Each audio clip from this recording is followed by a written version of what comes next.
আসসালামু আলাইকুম ওয়া রাহমাতুল্লাহি ওয়া বারাকাতুহু। তো মূলত যারা হচ্ছে 2022-23 শিক্ষাবর্ষে একাদশ শ্রেণীতে ভর্তির জন্য হচ্ছে আবেদন করছেন, তো দ্বিতীয় পর্যায়ে আপনাদের ফলাফলটা কিন্তু হচ্ছে ওয়েবসাইটে 12 জানুয়ারি 2023 রাত 8টায় কিন্তু প্রকাশ করা হবে। তো কীভাবে রেজাল্টটা দেখতে হবে, আমাদেরকে একটা ওয়েবসাইটে আসতে হবে।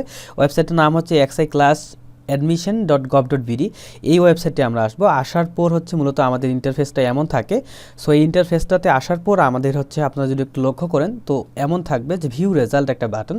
সেই ভিউ রেজাল্ট বাটনে আমাদেরকে ক্লিক করতে হবে।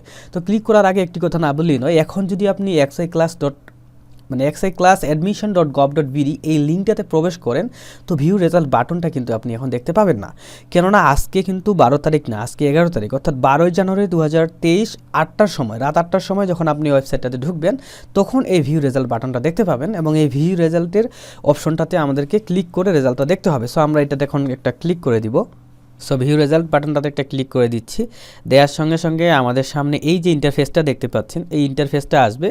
এখানে সুন্দর করে আপনাদেরকে বলে দিবে যে হচ্ছে রোল নাম্বার, বোর্ড, পাসিং ইয়ার, রেজিস্ট্রেশন নাম্বার এগুলো দিতে হবে। তো আপনি কি করবেন, আপনার অ্যাডমিট কার্ডটা হাতে নেবেন, নিয়ে আপনার যে রোল নাম্বারটা রয়েছে 6 সংখ্যার, সেই রোল নাম্বারটা সুন্দর করে আপনি টাইপ করে এখানে বসাবেন। তারপর বোর্ড, সো এখানে বোর্ডের এখানে ক্লিক করলে আপনার যে বোর্ডটা রয়েছে সেই বোর্ডগুলো এখানে দেখাবে। আপনার নিজস্ব বোর্ডের নামটা সিলেক্ট করে দিবেন। তারপর পাসিং ইয়ার 2022 এটা তো দেয়াই থাকবে, ঠিক আছে।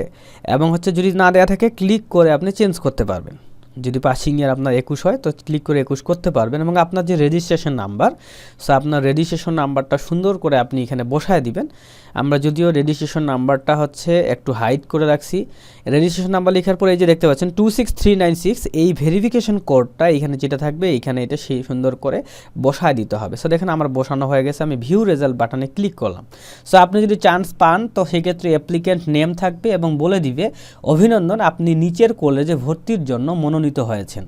এবং এখানে আপনার কলেজের নামটা দেয়া থাকবে, কোন কলেজে আপনি চান্স পেয়েছেন, ইন নাম্বারটা দেয়া থাকবে, শিফট দেয়া থাকবে, ভার্সন দেয়া থাকবে এবং আপনি সায়েন্সে না আর্টসে না হচ্ছে কমার্স নিয়ে চান্স পেয়েছেন সেটাও এখানে দেয়া থাকবে। এবং নিচে সুন্দর করে লেখা থাকবে যে হচ্ছে আপনি কবে থেকে কবে ভর্তি হবেন, ঠিক আছে। এবং হচ্ছে আপনার মোবাইল ব্যাংকিং চার্জ বাদে 328 টাকা, ঠিক আছে, ওয়েবসাইটে উল্লেখিত অপারেটরের মাধ্যমে জমা দিয়ে ভর্তির প্রাথমিক নিশ্চয়ন সম্পন্ন করতে হবে, ঠিক আছে। এবং হচ্ছে শিক্ষা প্রতিষ্ঠানে ভর্তির তারিখটাও এই নিচে দেয়া থাকবে। তো আপনারা সুন্দর করে দেখতে পেলেন, এভাবে হচ্ছে রেজাল্টটি দেখতে হয়। তো আমাদের ভিডিওটি এখানেই আমরা শেষ করতেছি। আল্লাহ হাফেজ, আসসালামু আলাইকুম।